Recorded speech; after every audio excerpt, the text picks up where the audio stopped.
Ассаляму алейкум, хайрлах шамлар. Витаю в эфире телеканала АТР. Вы смотрите информационно-аналитическую программу «Бугунь». В студии для вас работаю я, Гульсум Халилова. Следующие 2 часа в этой студии с гостями, которые подключатся к нам в эфир, мы обсудим основные новости и события на 117-й день героического сопротивления Украины, украинского народа, украинских вооруженных сил, да и всего свободного мира российскому фашизму.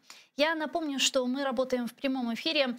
На ваши экраны режиссеры периодически выводят номер телефона +3 8067 63 46 130, а также адрес нашего скайпа atr.tv. Если вам есть что сказать, звоните, задавайте ваши вопросы нам.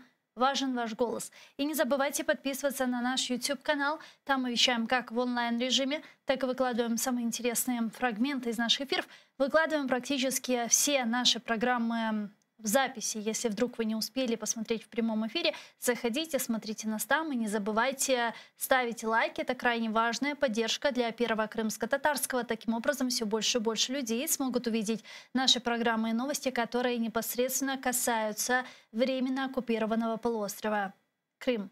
Но этот блок я бы хотела начать со следующих новостей. Вооруженные силы Украины нанесли удар по буровым установкам, присвоенным Россией Черноморнефтегазу. Об этом сообщил оккупационный ставленник в Крыму российских оккупантов Сергей Аксенов. Он сказал следующее, цитирую: «Сегодня утром враг нанес удар по буровым платформам Черноморнефтегаза. Нахожусь на связи с коллегами из Минобороны и ФСБ. Работаем над спасением людей». Конец цитаты. Народный депутат Украины, фракция «Европейская солидарность» Алексей Гончаренко сказал следующее. «Наши ракетчики курили не возле Змеиного, а курили возле вышек Бойко. Ракетный удар по вышкам немного помешал газодобыче в украинском Черном море со стороны россиян». По словам Аксенова, есть раненые и пропавшие без вести. Патрульные катера и авиация Минобороны пытаются проводить спасательные работы. По данным крымской коллаборантки Ольги Каветиди, в результате ракетного удара 3 буровые платформы Черноморнефтегаза на одесском месторождении получили повреждения. Добыча сейчас прекращена. Я напомню, что в 2014 году обе вышки отошли в собственность России, когда был оккупирован Крым. При этом они оставались на одесском месторождении, которое находится гораздо ближе к материковой части Украины, чем к полуострову. В декабре 2015 года Россия отвела вышки Бойко поближе к Крыму. С нами сейчас на прямой связи Віктор Ягун, генерал-майор СБУ, заступник голови СБУ України в 2014-2015 роках. Пане Вікторе, вітаємо вас. Ассаляму алейкум, слава Україні. Пане Викторе, я, на жаль, вас зараз не чую. Мы сейчас попробуем устранить технические неполадки. Я так понимаю, есть небольшие. Пане Викторе, давайте попробуем еще раз. Чуєте мене? Я вижу, что вы меня слышите, однако я вас, к сожалению, не слышу. Мы сейчас попробуем устранить технические неполадки. А пока я напоминаю, что мы работаем в прямом эфире. На ваши экраны режиссера периодически вводят номера телефонов. Вы можете звонить к нам как по Вайберу, так и по скайпу +3 8067 63 46 130, а адрес нашего скайпа atr.tv. Я продублирую еще раз на крымско-татарском языке.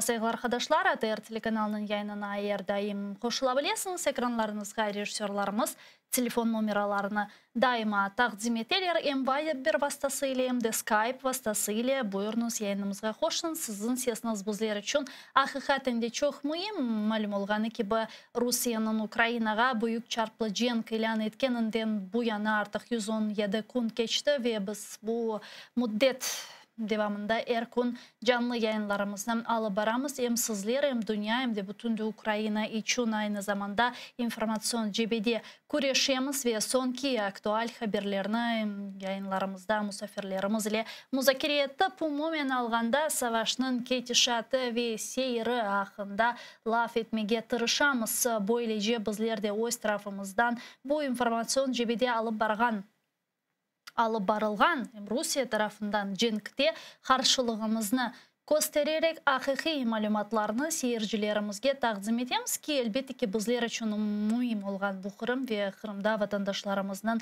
malumatsız kalmamasıdır. O sebepten biz yayınlarımızı hem Ukrayna hem Rus hem de Kırım tatar tillerinde alıp baramız.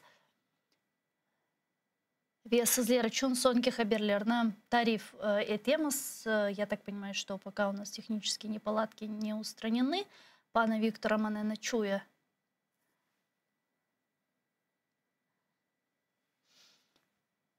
Нет пока, к сожалению, связи с Виктором Ягуном, генералом-майором СБУ, заступником голови СБУ України в 2014-2015 роках. Мы пробуем связаться с ним еще раз, а тем временем на территории Северодонецка и Лисичанска ведутся решающие бои. Руководство Российской Федерации требует от своих войск выйти на административные границы Луганской области до 26 июня. Об этом сообщила замминистра обороны Анна Малер в эфире национального телемарафона. Цитирую: «Сейчас продолжаются без преувеличения решающие бои в Северодонецке, и планы врага или задачи, которые перед ними поставило их руководство, это дойти до рубежей Луганской области ориентировочно до 27 июня. Сейчас российская армия бросила фактически все свои силы и средства, чтобы штурмовать вокруг окружающие населенные пункты. Они пытаются прорвать оборону наших войск и взять в окружение». Пана Виктора присоединяется к нам. Пана Виктора, что это витаю? Я вас чую, так? Да, я теж вас чую, наконец. Пане Викторе, Северодонецк и Лисичанск, мы видим, как в этом направлении сейчас продолжаются ожесточенные бои. Анна Малер сообщила о том, что российские оккупанты к 26 июня планируют и хотят выйти на административные границы Луганской областей. Как вы оцениваете последнюю ситуацию? Каковы шансы у врага? У врага очень серьезные шансы, потому что они используют полностью все, что можно использовать. То есть они кинули все резервы, кинули всю бронетехнику фактически со всей линии фронта. Мы видим на других линиях фронта просто ситуация замерла. И все силы, они действительно кидают туда. Есть очень много потерь, в том числе с нашей стороны. К сожалению, ситуация очень тяжелая, и я понимаю, что для них это как бы какой-то там, не знаю, критическая какая-то точка, которую они просто должны взять. Какой-то там, не знаю, какой дате, но последняя информация так 26 числа. А в чем, собственно, стратегическая важность Лисичанска и Северодонецка для российских оккупантов и для нас, вооруженных сил Украины, которые продолжают оборону этого региона? В Северодонецке нет никакой тактической какой-то там или стратегического какого-то чрезвычайного положения. Просто это город, который последние 8 лет был центром Луганской области, и для врага это как бы знаменательно, что вот они наконец-то добрались до этого города, и они как бы уничтожили саму эту точку, где теплилась украинская жизнь. Это приблизительно то же самое, что было с Мариуполем. Почему они так жестоко его уничтожали? Я думаю, что если, не дай бог, они доберутся до Славянска и Краматорска, там то же самое будет происходить. Правильно ли я понимаю, если российские оккупанты берут под контроль Северодонецк и Лисичанск, то фактически они уже выходят на административную границу Луганской области или нет? Ну, фактически да, это уже последние как бы основные опорные пункты. Но ситуация критическая в каком плане? Для врага. Они столько усилий кинули на захват Северодонецка, а он находится немножко в другом положении, чем Лисичанск. Лисичанск находится на возвышенности, и он за речкой. Поэтому перед тем, как штурмовать Лисичанск, надо еще опять форсировать речку. И как это все будет с их стороны, после того, что они, как они себя проявили в Северодонецке, мне очень интересно будет посмотреть. Конечно, это очень тяжелая битва, очень много усилий нашими войсками было приведено для того, чтобы остановить врага. Но враг превышает наши возможности по некоторых параметрам.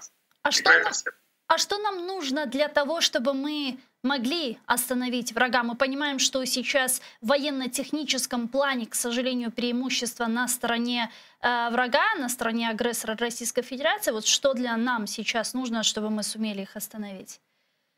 Но это неправильная позиция. Не в военно-техническом плане они нас превышают в количестве. Так. Не в качестве, а именно в количестве. Ну, а артиллерии, говорили, у них 20 раз больше, чем у нас в этом направлении. Да. Вот это количество техники не очень большого, не очень лучшего качества, к сожалению, позволяет им продвигаться вперед.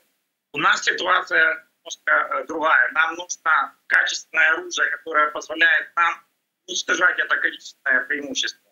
И это оружие у нас уже есть. Остается только, чтобы оно поступало в большее количество, и оно было задействовано на тех рубежах, на которые нужно проявлять. Сейчас у нас идет, я бы сказал, такие оборонные бои, которые просто выматывают противника. И это выматывание противника тоже дает свой результат. Потому что противник, кидая свои последние резервы, не сможет их использовать в войсках фронта. Ну, вместе с этим мы говорим о необходимости предоставления нам еще большего количества вооружения со стороны наших западных партнеров, в том числе и ракетные системы залпового огня, к сожалению, в вопросе которых наши партнеры медлят. Вот как вы думаете, когда вот наступит тот переломный момент, когда мы сможем уже перейти в контрнаступательные действия и деоккупировать Донбасс, а потом южную часть материковой Украины? Смотрите, это тоже не очень правильная позиция. Не все от наших партнеров зависит, потому что... Безусловно, об этом никто не говорил. Для того, чтобы использовать системы залпового огня, надо подготовить наш персонал. И в достаточном количестве. Подготовить персонал надо качественно, потому что мы хотим, чтобы системы качественно работали против врага и приносили ту пользу, которую они могут.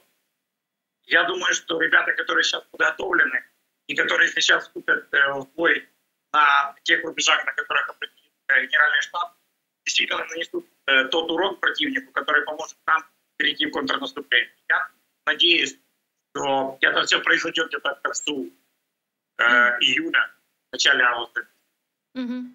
А что касается Херсонского направления? Херсонское направление, там идет совершенно другая тактика. Тут стоит вопрос о том, чтобы сохранить город, сохранить людей. Потому что мы совершенно по-другому видим освобождение города. Это не уничтожение всего подряд в ноль. Тут стоит вопрос о вытеснении врага из города. Я думаю, что будет тактика именно отрезания логистических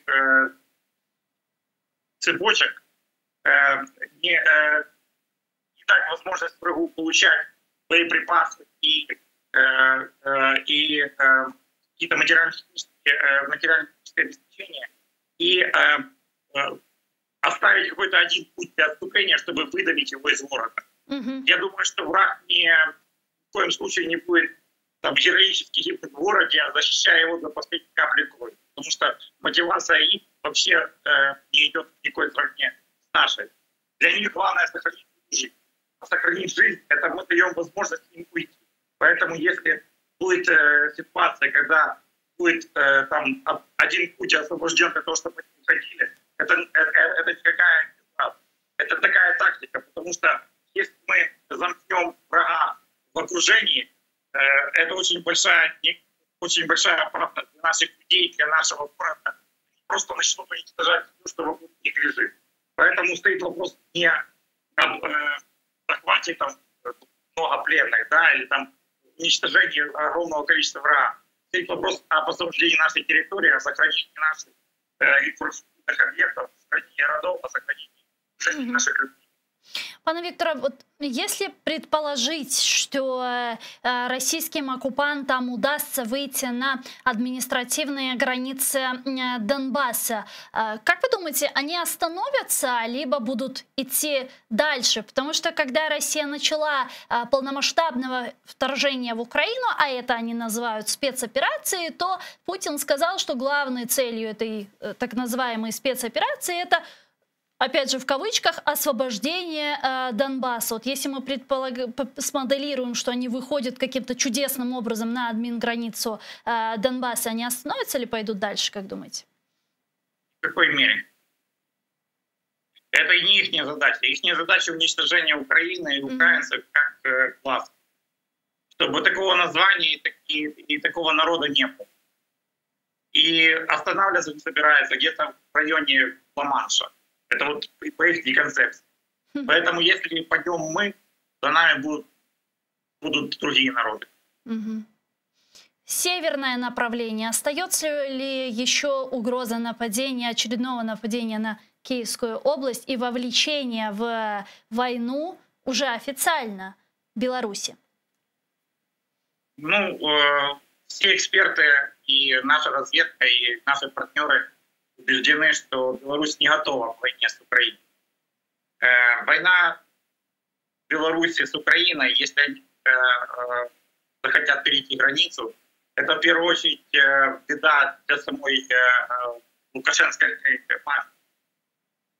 Потому что еще непонятно, что будет происходить в середине Беларуси и как эта армия реагирует на первые потери.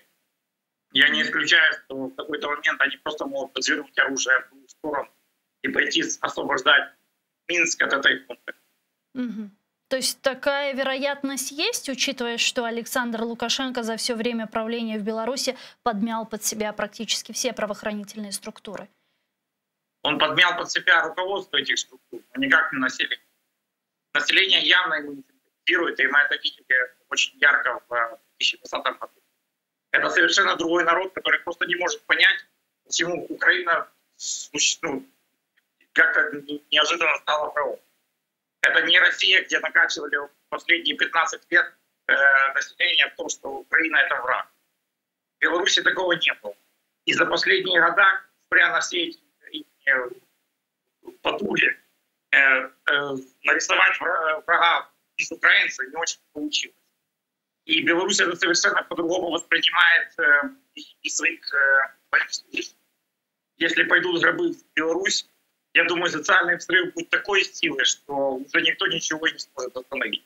То есть, по сути, развивающаяся Украина, демократическая Украина — это такой ящик Пандоры для всех постсоветских стран, не только для Беларуси, но и тех стран, которые, к сожалению, сегодня являются сателлитами Российской Федерации. Украина может в этом вопросе обретения реальной независимости подавать им пример?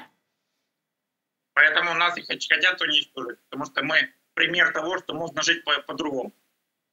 Не какие-нибудь там маленькие страны Балтии, которые считаются как бы они отдельно, да? А именно большая Украина, что она может быть демократической, может быть успешной и может быть не под пятой у России. Вот мы, кстати, сейчас затронули страны постсоветского пространства, которые сегодня входят в Организацию договора коллективной безопасности ОДКБ. Как вы думаете, на каком-то этапе Российская Федерация может привлечь страны ОДКБ к так называемой спецоперации, по факту к войне? Нет. Даже то, что они попытались прощупать на последнем заседании о возможности вступления в эту организацию Луганской и Донецких так называемых областей, этих республик, это было воспринято категорически против тех членов ОДКБ, которые там являются членами этой организации. И отношение к так называемой спецоперации на Украине тоже было очень характерно. Ведь только Беларусь в какой-то мере поддерживает проведение этой операции на территории Украины. Все остальные либо отмалчиваются, либо как Казахстан, теперь мы четко знаем, категорически против участия ДКБ в этой войне. Ну и более того, мы видели последнее заявление Касым-Жомарта Токаева, президента Казахстана, который сказал открыто возле Путина, что он не признает независимость так называемых ДНР и ЛНР, назвал их квазиреспубликами и, собственно, как бы таким образом дал пощечину, можно сказать, российскому агрессору. Надо четко сказать, что он сказал это не только насчет ЛНР и ДНР, он это сказал насчет всех псевдогосударственных образований на территории бывшего Советского Союза. Это касается и Приднестровья, и Южной Осетии, и Абхазии. И все эти вот образования, да и в какой-то мере и Нагорного Карабаха, так называемого. Все эти образования — это все искусственно созданные структуры, которые, если их страны, которые их поддерживают, в свое время просто отойдут от политики имперскости, то я думаю, что это все посыпется и очень быстро станет все на. Дякую вам дуже, пане Вікторе. Чохсагло, що наше время і підключились к нам в ефір. Слава Україні! Героям слава, дякую вам. Віктор Ягун був з нами на прямому зв'язку. Генерал-майор СБУ, заступник голови СБУ України 2014-2015 роках. А пока мы ждем соединения следующего гостя Антона Найчука, директора фонду громадской дипломатии, в Кремле заявили, что вопрос о возможности привлечения сил Организации договора коллективной безопасности к военным действиям в Украине не рассматривался, но отметили значение ОДКБ для России. Об этом сказал пресс-секретарь Путина Песков. Цитирую: «Нет, такой вариант не рассматривался», ответил пресс-сек на вопрос о возможности привлечения сил ОДКБ к войне России и Украины. При этом, по словам пресс-секретаря Путина, значение ОДКБ большое. ОДКБ в совсем недалеком прошлом продемонстрировала свою эффективность, оперативность и нужность. Конец цитаты. Глава Офиса президента Андрей Ермак же, в свою очередь, заверил, что во властной команде нет людей, которые бы допускали вариант Минск-3. Об этом он сказал в интервью украинским средствам массовой информации. Цитирую: «Нет, точно не допускаем. У нас другие фамилии, чем у создателей Минских соглашений. И, к счастью, людей, которые бы это допускали, в нашей команде нет. Переговоры возможны только тогда, когда будет соответствующие условия». Это не о том, чтобы кого-то, имеется в виду Путина, в чем-то убеждать. Да, это фиксация факта, который будет на тот момент, а он для нас будет совершенно четким, очевидным. Но не мы начали эту войну, но это наша трагедия. Мы потеряли людей, наши города разрушены, поэтому с нашей стороны компромиссов точно не будет. Конец цитаты. Ермак убежден, что любые посредники не могут сыграть ключевую роль, поэтому такие вещи будут разрешаться путем прямых переговоров на самом высоком уровне, имеется на уровне президентов держав. Пока мы ждем соединения нашего гостя, напоминаю, что мы работаем в прямом эфире. На экраны ваших телевизоров режиссеры периодически выводят номера телефонов. Вы можете звонить к нам абсолютно бесплатно по Вайберу +3 8067 63 46 130, а также можете присоединяться по скайпу atr.tv, это наш адрес. Звоните, задавайте ваши вопросы, нам важен ваш голос. И не забывайте подписываться на наш YouTube-канал. Там мы вещаем как в онлайн-режиме, так и выкладываем самые интересные фрагменты из наших эфиров. Выкладываем практически все наши программы в записи. Если вдруг вы не успели посмотреть в прямом эфире, заходите на наш YouTube-канал, смотрите нас там. Не забывайте ставить лайки, это крайне важно для нас. Таким образом, все больше и больше людей смогут увидеть наши программы и новости, которые мы делаем, которые непосредственно касаются временно оккупированного полуострова Крым. Сайғыларға қадашлар, бізім яйынымызға қошылмаға ұнытмаңыз. Экранларыңызға режиссерларымыз дайыма телефон номерларını тақдим етелер ве бізлерге телефон ашма имканына сайыпсыңыз. Бойлеже Қырым ве Украина нақтасы арасында біз бір вақыт бағны қопармамыз ве бойлеже бір-біріміз іле әрдайым бақ тұтып Қырымның ишғалден құртарылуына тезден бераберлікте яқынлаштырырмыз ки, әлбетте ки, бір чоқылары ве бізде шақсен фікірімізде, шақсен менің фікірімде, веда бір чоқ дегер Қырым татар саясатшыларының фікірінше бүгін Русияның башлатқаны бұл. Büyük çarplı cenk neticesinde Ukrayna için ve Ukrayna'nın hakiki egemenliği, hakiki müstakilliği yönelişinde ilerlemesi için büyük bir fırsat oldu. Elbette ki bu fırsat kolay verilmey, bu fırsat yok edilgen Ukrayna şehirleri tökülgen Ukrayn askerlerinin ve adi Ukrayn vatandaşlarının kanı ile ola. Zira bu 117 gün devamında hakikaten gayıplar çok fazla. Bunu biz açık şekilde aytmaga mümkün. Zira şimdi 21. asırda Avrupa'nın ortasında çok şiddetli kanlı bir cenk alıp barıla ve bu cenk toplarla, tüfeklerle, tanklarla, bombalarla, mayınlarla devam ete ve elbette ki bunlar birçok gayıplarga ne yazık ki getiriyor. Ve o sebepten bağımsızlık, istiklal, müstakillik uğrunda tökülgen kan hiçbir vakit boş yerge tökülmeydi dep aytamız ve umut etemiz ki hakikaten de bu savaş neticesinde Ukrayna'nın bütün toprakları, bütün egemenliği ve müstakilliği gayrıdan tıklanır ve zafer bayrağı işgal edilgen Kırım'ın azat etilmesi ile yekünlenir ki elbette ki birçoklarının aytkanına göre bu savaş ve cenk neticesinde demek en son nokta Kırım'da toxtalacak ve zaten Ukrayna yöneticileri, Ukrayna savunma nazirligi, müdafaa nazirligi, Ukrayna'nın işgal etilgen topraklar reintegrasyon faaliyetleri nazirliginde kaydetkenlerine göre adım adım ilerleyecek Ukrayna silahlı kuvvetleri başta elbette ki yanı işgal etilgen teritoriyalar işgalden kurtarılmalı. Bu birinciden Donbas hakkında söz kete. Birinciden Ukrayna'nın şarkı bölgesi hakkında söz kete. Zira anda da 8 yıldan beri çatışmalara hiçbir vakit tınmadı. Biz bu 117 gün aytamız ama asıl da savaş 8 yıl 117 gün devam ete ve Donbas'tan ne kadar Minsk anlaşmaları olsa da Kennedy farklı müddetlerde iki Ukrayna askerinin yaralanğanı veya elak olğanı hakkında haberler alaydık ama ne yazık ki bir müddetten sonra insanların ölümleri rakamlarga, istatistikke çevrilir ve bu dehşetli bir şey. Yani 8 yıl devamında savaş yok idi dep aytalar da hakikaten de öyle değil. Çünkü bir insanın ömrü bu artık bütün bir dünyadır. Bu farklı bir dünyadır ve bu insanın özüne has hayalları, özüne has ömrü, hareketleri ve ilahri bunların hepsini közde tutmak zarur dep düşünüyorum ve hakikaten de bu alıp barılgan savaş 8 yıl 117 gün devamında alıp barılgan ve sadece şimdi daha faal fazga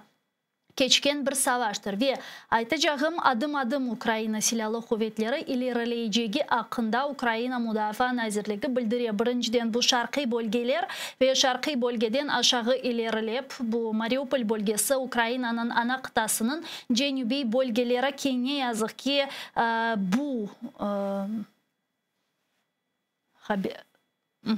Şimdilik misafirimizni bağlap olamayız men anlağanıma göre ve ne yazık ki demek bu topraklar Ukrayna'nın ana kıtasının cenubi bölgesinde yerleşken topraklar 24. Şubat'tan sonra işgalge tuştu ve anda şimdi ciddi baskılar yapıla hem Kırım Tatarlarga karşı hem de Ukraynlerge yani bunda etnik bölme olmaz ama Ukrayn vatandaşlarına umumen alganda çeşit türlü baskılar yapıla. Asıl da 2014 senesi Kırım'da yapılgan ve kullanılgan ssenariy şimdi Kherson bölgesinde tekrarlana. Bu böyle hatta dejavu bile de buna aytmaga mümkün ki Kırım'ını körgen, Kırım'ın işgalini körgen bizler birçok diğer siyasetçilerinin bugün Kherson bölgesinde yapılganlarga takiplerimizni ve gözlemlerimizni ifade edecek olsak anda birçok şeylerinin tekrarlanganını kaydetmege mümkündür.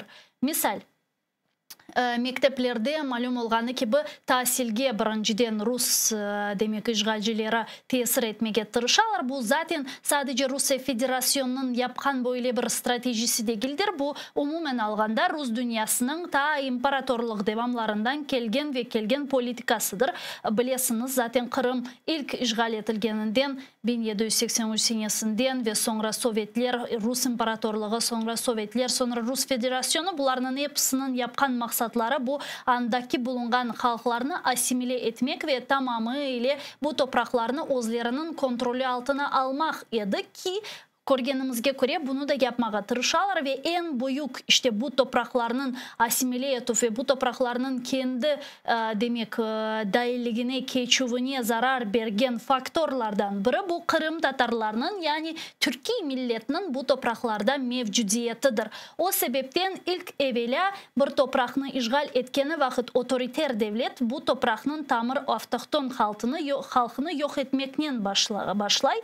Sibirya, Tuva ve da birçok diğer Rusya'nın bölgelerini alsak anda malum olğanı gibi Türkiye işte milletler yaşaydılar. Aman artık hostelinde laf etken veya öz urf adetlerini hatırlagan bir Türklerini anda bulmak zor olur. Çünkü asimile etilgen vaziyetteler. İşte aynısında işgal etilgen Kırım ve şimdi körgenimizge göre Herson bölgesinde yapmağa tırışan Rus işgalcileri ve anda şimdi olar demek tahsilge tesir etip çeşit türlü okuv programmalarını Rus programmalarına değiştirirler. Yani bir müddetten sonra eğer ki bu işgal uzatacak olsa aslında Kırım Tatar mektepleri, Kırım Tatar sınıfları anda kalmaması ihtimali ne yazık ki çok büyük. И Галиба Невбетики Мусафирмас Джанла Яинда. Я рада представить следующего гостя, который присоединяется к нашему эфиру. Это Антон Найчук, директор фонду громадської дипломатії. Пану Антоне, вітаємо вас. Слава Україні! Доброго дня, шановні колеги. Радий вас також вітати. Пане Антоне, как на 117-й день выглядит последняя ситуация по вашим наблюдениям и последняя карта боевых действий в Украине? Конечно, мы видим, насколько сложно нашим солдатам дается достигать результата и защищать свои территории и суверенитет страны на восточном направлении. Мы видим, как сложно на северодонецком направлении, потому что враг все-таки пытается отрезать любые пути поставки вооружений и припасов на поддержку нашей армии, потому что мы понимаем, что цели врага, конечно же, оккупация Северодонецка и Лисичанска, потому что они понимают, что без взятия Лисичанска в дальнейшем будет открыта возможность для контрнаступальных действий наших солдат. И все силы врага сейчас нацелены именно сюда. Радуют оценки экспертов, в том числе и тех, которые специализируются на военных действиях в Британии, которые, по мнению которых пока что в российских сил недостаточно наземных, скажем так, наземных ресурсов для полной оккупации Северодонецка и достижения тех целей, которые они ставили перед собой на этом направлении. Конечно, эта точка сейчас самая горячая, и очень бы хотелось, чтобы наши западные партнеры видели геройство наших солдат и понимали, насколько важно сейчас предоставить тяжелые вооружения и не ждать до августа либо до сентября, когда на северодонецком направлении уже может оказаться слишком поздно для предоставления этого вооружения, и все-таки проявить свою позицию и ускорить темпы поставок. Что касается других направлений, мы видим, что на южном направлении враг акцентирует свое внимание на укрепление позиций. Около 3 эшелонов фортификационных сооружений сделано для того, чтобы сдерживать потенциальные контрнаступательные действия наших солдат, потому что для российской стороны критически важно удержать оккупированные территории на южном направлении, чтобы показать своим внутренним потребителям хоть какой-то результат. Здесь, конечно же, для нас открыто поле для маневров, но мы видели, как в связи с нехваткой техники российские оккупанты отправили на южное направление даже танки ТМ-62 Советского Союза еще выпуска, которые они там используют как артиллерию, окопали как ствольную артиллерию. Потому сейчас тоже очень ключевое направление для наших сил. Ну и, конечно же, большое опасение вызывают активные действия врага на Харьковском направлении, потому что мы знаем, что до этого украинской армии удалось отбить врага до российской территории, что позволило освободить Харьков от постоянных артиллерийских обстрелов. Но сейчас цель российской стороны обратно сделать этот город своей артиллерийской целью, чтобы линия фронта проходила по Харькову. И, видимо, в стратегической перспективе оккупанты еще надеются каким-то образом, если не захватить, то максимально уничтожить инфраструктуру и жителей этого города. Потому мы можем говорить сейчас о 3 таких критических направлениях. Очень важно также сейчас следить, как развиваются события, как развивается театр боевых действий вокруг острова Змеиный. Ведь мы знаем, что оккупанты бросили туда все силы для того, чтобы удержать этот остров, который бы позволил им контролировать акваторию Черного моря, плюс выход на Приднестровское направление, скажем так, в стратегическом разрезе, плюс потенциальное наступательное действие на Одесском направлении. Мы слышали, что определенные успехи наших сил есть на этом направлении. Недавно был сбит очередной российский корабль, который поставлял боеприпасы на остров. Потому очень важно также следить за тем, как развивается ситуация на этом направлении. Ну, если мы говорим про акваторию Черного моря, сегодня защитники Украины, вооруженные силы, ударили ракетам по украденным Россией вышкам Бойко в Черном море. Там, известно, эти вышки оккупированы были вместе с Крымом в 2014 году и перешли во владение Черноморнефтегаза. Вот что это означает? Насколько это важный акт? Мы видим, что война перешла в затяжную фазу, и российские оккупанты также наносят удары по инфраструктуре ГСМ, горюче-смазочных материалов, пытаются уничтожить нефтебазы. Мы, соответственно, предпринимаем такие же действия на их направлении, потому что надо максимально усложнить ведение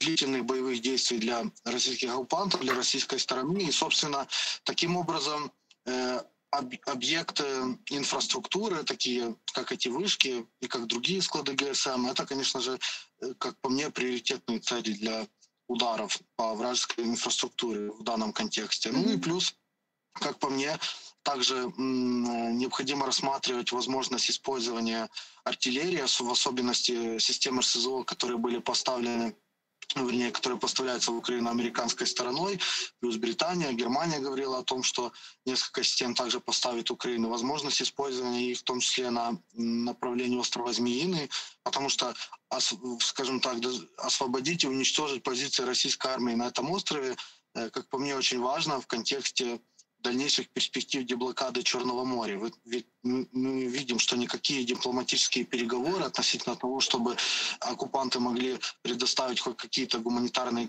коридоры для гуманитарных поставок зерна, не ведутся. Сложно, конечно же, договориться с российской стороной, когда они ведут такую игру. Потому очень важно деблокада Черного моря в перспективе, и, наверное, в контексте существующих событий единственный путь — это, конечно же, военный. Потому критически важно для нашей страны освобождать территории на этом направлении. Ну и также, скажем так, апробировать вооружение для того, чтобы в перспективе можно было и освободить Змеиный, и деблокировать акваторию Черного моря. А Крым? Конечно же, и Крым. Конечно же, и Крым в стратегической перспективе. Мы слышали, что заявил министр Резников, что никто за Крым не забивает, все понимают, что это не вопрос 1 или 2 дней, все понимают, что стратегически для Украины важно освободить все свои территории. Но это военный путь, как вы думаете? Пока что дипломатического пути мы не видим. Мы даже видели, когда велись определенные переговоры и проходили контактные встречи переговорных групп в Стамбуле, максимум, что говорили о том, что вопрос Крыма могут отложить на 15-20 лет, если я не ошибаюсь. Но я не представляю, как можно договориться с российской стороной в дипломатической плоскости относительно возвращения Крыма на данном этапе, разве что если будут дестабилизирующие процессы внутри Российской Федерации, критический сценарий, если будет внутри этой страны, тогда определенные, скажем так, определенная окошко возможностей может открываться. Но это какие такие сценарии? Что это может быть? Или Ишак, или падишах, или что? Мы будем ждать, пока Путин умрет? Но если говорить о том, чтобы добровольно российская сторона отдавала Крым, то, как по мне, это видится только если начнутся дестабилизирующие процессы внутри страны. Протесты, смена режима. Но мы видим, что на данном этапе даже с учетом, как я уверен, накрученной социологии, достаточно большая, к сожалению, достаточно большой уровень поддержки оккупационных действий Российской Федерации, и потому на данном этапе сложно об этом сценарии говорить. И, собственно, с учетом всех этих факторов, говорить о дипломатическом пути возвращения Крыма на данном этапе невозможно, потому остается только военный путь. Опять же, повторюсь, на данном этапе. А как вы думаете, вот сегодня советник главы Офиса президента Андрей Ермак сказал, что сегодня в высшем политическом руководстве Украины нет людей, которые бы планировали или хотели каким-то образом запустить условный Минск-3.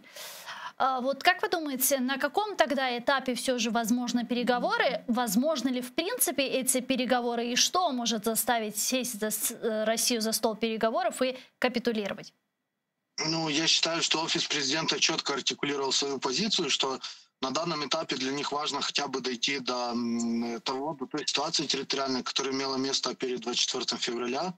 Тогда возможно возвращаться к дипломатической коммуникации, потому что на данном этапе сложно говорить о каких-то переговорах, простите за тавтологию, когда оккупировано 20% украинской территории, при этом Турчак, Кириенко, представители российской политической администрации спокойно приезжают на оккупированные территории, более того, назначают администраторами граждан России, да, которые в подчинении того же Кириенко находятся. Сложно говорить о возвращении этих территорий, если Россия занимает такую позицию. Потому позиция офиса президента предельно четко артикулирована, что для того, чтобы вернуться за стол переговоров, необходимо усилить свои позиции на поле боя, и только таким путем можно будет, по мнению офиса президента, усилить и свои переговорные позиции. Потому что мы видим, что российская сторона не желает идти на те компромиссы, которые приемлемы для нас. Они до сих пор выступают со своих империалистических нарративов, предполагая то, что якобы тут у них одни успехи, и не видя то, что происходит на поле боя,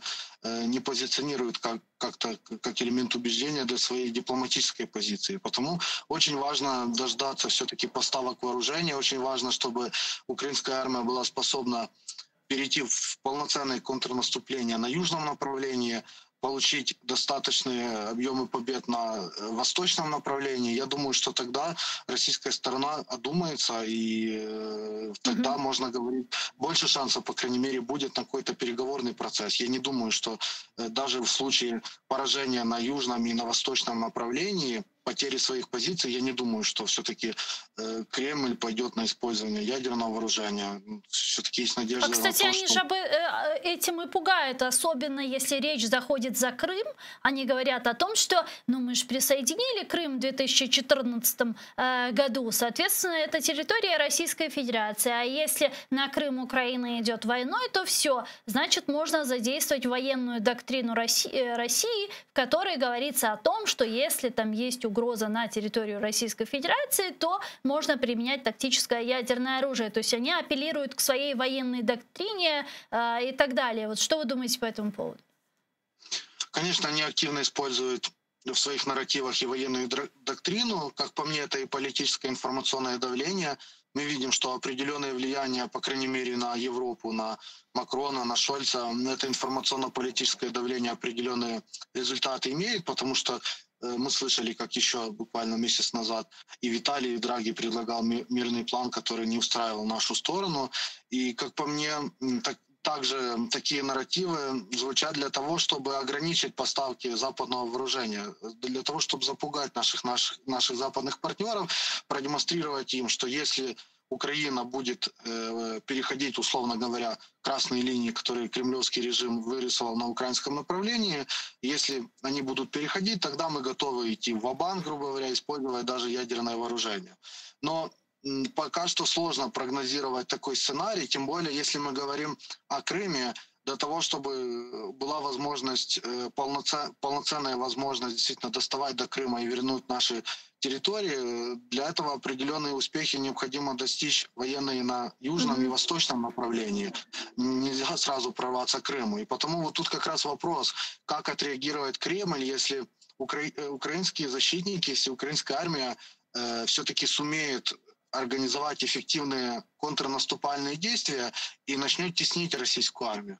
Я не исключаю, что один из вариантов реакции российской стороны как раз будет желание возобновить переговорный процесс для того, чтобы хоть как-то выйти из этой ситуации, как говорил Макрон, сохранить лицо. Знаете, потому что полное поражение в Украине будет началом конца российского режима, и хоть какие-то определенные, скажем так, победы им необходимо продемонстрировать для внутренней аудитории. Вот, возможно, такой сценарий. Но, честно говоря, сейчас загадывать сложно, потому что вы же видите, насколько непредсказуемые последствия. Тем более вспомните, что сейчас буквально в эти дни происходит в Балтийском направлении. Литва ж перекрыла транзит товаров Российской Федерации частично в Калининградскую область. И сейчас опять российские оккупанты заигрывают, скажем так. Да, они уже начали угрожать из-за Калининграда, да, собственно, Европе. Начали угрожать.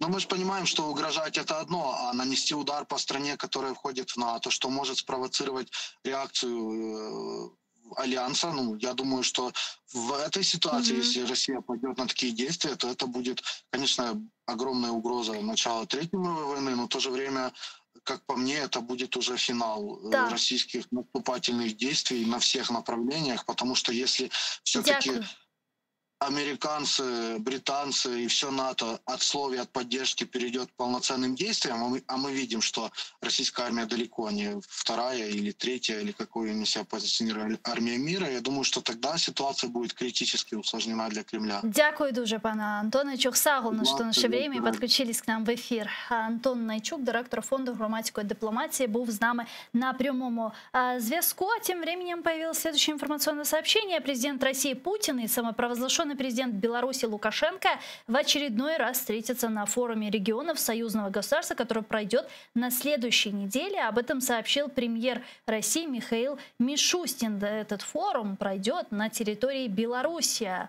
Получается, что Путин за последние 3 года впервые посетит Білорусь. Олександр Морозов, науковий співробітник Центру Бориса Немцова з вивчення Росії з Праги, зараз з нами на прямому зв'язку.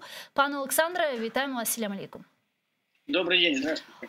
Путин собрался к Лукашенко в Беларусь. Что бы это значило?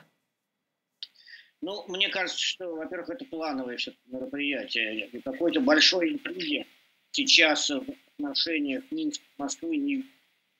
Но можно сказать следующее, что можно предположить, что Лукашенко заинтересован сейчас найти какой-то следующий шаг, потому что он очень сильно выбыл из информационной повестки, из вообще политики. Понятно, что война в Украине заслонила события в Беларуси очень сильно. Наверное, на этом фоне очень сильно прозвучал сейчас Казахстан и президент Казахстана Токаев. Наоборот, Александр Лукашенко вообще, по-моему, не поехал на форум в Москве, что довольно странно, но это так. Одним словом, мне кажется, что ничего здесь особенного не будет в этой встрече. Продолжение таких рабочих отношений между Москвой и Минском. А как вы думаете, вот чем обусловлена такая сейчас позиция президента Казахстана Токаева? Он понимает, что путинскому режиму все? Нет, мне кажется, наоборот. У меня такое впечатление, что это очень высокий жест лояльности. Токаев единственный из лидеров стран приехал вообще в Москву на этот форум. Надо учесть, что вообще все остальные главы даже соседних государств или там лояльных государств Африки или Латинской Америки не приехали. И президент Египта говорил по Зуму, как бы выступал по Зуму, он был вторым главой государства. Поэтому надо смотреть не только на публичные заявления Токаева, а в первую очередь на сам факт его визита. И тем самым, мне кажется, Токаев, наоборот, показывает, что Казахстан готов быть посредником для Москвы, готов быть логистическим хабом для поставки товаров. Это выгодно очень для Казахстана. Вообще Казахстан сейчас превращается в то, чем была Беларусь после 2014 года, потому что были белорусские креветки, как любили шутить, поскольку были санкции и после аннексии Крыма. И Москва получала многие товары через Беларусь из третьих стран. Но теперь Беларусь сама под санкциями, и Кремлю нужен такой партнер. И вот Токаев, видимо, приехал для того, чтобы стать таким партнером. Но все же интересно, как тогда его заявление коррелируется с тем, что вы говорите, потому что до этого он говорил, что мы не будем никак действовать в обход санкций и нарушать санкционный режим в отношении России. Сейчас он сказал, что мы не признаем никакие квазиобразования, в том числе так называемые ДНР. Я вас не слышу, я не слышу ведущую. Пан Александр, что это? Алло? Да, я вас не слышу, к сожалению. А сейчас вот слышите? Я вас слышу сейчас, да, Да, извините. как тогда вот все-таки такие заявления Токаева коррелируются с тем, что вы говорите? Потому что он же говорил сначала, что мы не будем идти в обход санкций, мы, то есть, не будем нарушать санкции, которые ввели против России. Он сказал, что мы не признаем никакие квазиобразования, в том числе ДНР, ЛНР. Недавно он сказал, что не Россия спасла Казахстан, а силы ОДКБ. То есть, так или иначе, сказать об этом лидеру страны постсоветского пространства, то это смело, нет? Да, но ведь эта смелость, она и есть форма торга, потому что сейчас Токаев хорошо понимает, что Путин в тяжелом положении, экономическая блокада усиливается, и цена многих стран, она возрастает. То есть, условно говоря, там сотрудничество с Индией, например, для Москвы сейчас оно критически важно. Точно так же, как сотрудничество там, с Арабскими Эмиратами, а вот теперь еще и с Казахстаном, потому что Казахстан, конечно, имеет общую границу большую, тем самым большое количество пограничных сухопутных перевозок. Мне кажется, что Токаев резко считается, выступил. Он просто подчеркнул, на самом деле, обычное, то, что и раньше было. То есть, что Казахстан не признает никакой аннексии, которую Кремль осуществил. Он не признает эти непризнанные государствами, не будет признавать их. Но это было так и раньше. Токаев поехал в Москву, посчитал необходимым подчеркнуть, что при этом ему нужно сохранить и отношения с Западом, для того, чтобы вообще играть какую-то роль в этом пространстве между Москвой и Западом. Ну, посмотрим, что будет. Может быть, я ошибаюсь, может быть, здесь какой-то более глубокий конфликт, но мне кажется, что его нет. И, пан Александр, вот такой еще вопрос. Мы видим, как за последние 117 дней изменилось несколько раз, изменились планы Российской Федерации. Сначала они там на Киев хотели, не получилось. Харьков, Донбасс и так далее. Сейчас вооруженные силы Украины громят российских оккупантов. Вот как за это время, за 117 дней, по вашим наблюдениям, трансформировалась риторика и действия Кремля? Видите ли вы определенный раскол среди элит, возможно? Да, мне кажется, что в Москве, понятно, что там есть две таких отчетливых линии. Одна линия, видимо, направлена на то, чтобы давайте закончим, присоединим оккупированные, на этом остановимся. И дальше наступит режим, это вот такой, без мирного договора. Будет продолжаться де-факто война, но территории будут захвачены, оккупированные территории будут присоединены к Российской Федерации. Этот сценарий обсуждается публично в Москве, мы видим это. И другой сценарий, второй наоборот. Война направлена дальше на принуждение Киева к капитуляции. С этой идеей Путин и Кремль выступали в начале войны, они рассчитывали на это, очевидно. Это провалилось, Украина оказала беспрецедентное сопротивление, очень успешное. Но то, что у этого сценария есть сторонники в Москве, это очевидно, тоже видно. Они очень громко говорят. Это такая партия войны до конца. Если там третья партия, партия, значит, людей, которые бы сказали, что давайте все это безобразие прекратим и вернемся к границам хотя бы до 23 февраля. Я такой партии не вижу сейчас, вот в чем проблема, и никто ее не... Все видят только в Москве небольшую среду людей, очень высокопоставленных, которые занимают такую молчаливую позицию, довольно с большой опаской смотрят на дальнейшее развитие ситуации, хорошо понимают, что Кремль несет и понесет очень тяжелые потери, Москва, Российская Федерация в целом, как экономика, как государство, в результате дальнейшей войны. Понимают хорошо эти люди, что поддержка Украины будет нарастать, и военная, и политическая, со стороны не только стран Запада, а в целом глобального мира. И они отдают себе отчет в том, что это кончится плохо для Москвы. Но, тем не менее, они все равно, это было видно по экономическому форуму петербургскому, они считают, что они должны как-то адаптироваться к этой ситуации, тихо адаптироваться. Ну, вот такие есть три настроения важных, да. Ну и как вы думаете, как далеко тогда с этой адаптацией они могут зайти? Они, скорее всего, будут пытаться до конца года точно продолжать искать возможности там продать, так сказать, то, что надо продать на экспорт, пытаться наладить действительно какой-то импорт недостающих деталей через третьи страны. будут пытаться удерживать стабильность там, рубля, пытаться как-то стабилизировать его.